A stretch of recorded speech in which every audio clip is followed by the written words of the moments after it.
In Chapter 18 of A People's History, I learned a lot of stuff about the Vietnam War and about who supported it and whatnot. And I really didn't know about how the United States used a lot of lies, lies and deception and stuff in the war. Like, the war started when they claimed there was an unprovoked submarine attack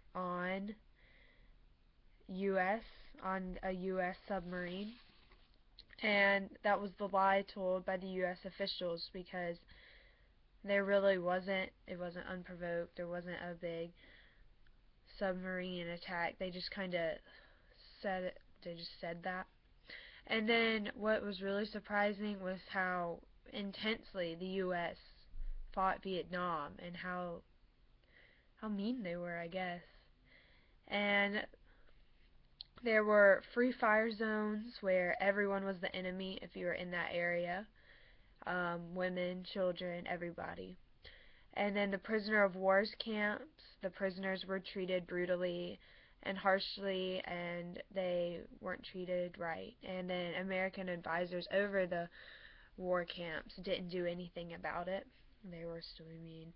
And then in Vietnamese villages, men and women and old men and children were all put into ditches and shot and fired at until they died.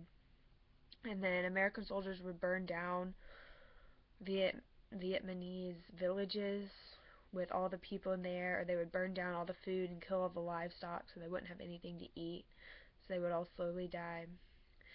And the people that really opposed the Vietnamese War were the actual people of the United States, were the people in the United States, were just the normal people.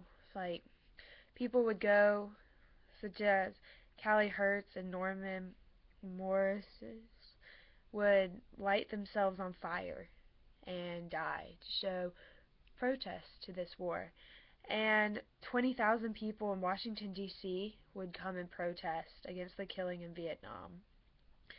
Young men refused to get drafted into the war.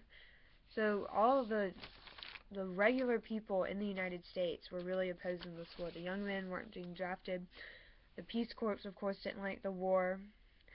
Um, Students, young people were heavily involved in war protests. It wasn't just one age group. Everybody was protesting this war, so everybody was against it, and it really was only President Nixon and people in the government that fought hard to keep fighting Vietnam and keep fighting in the war.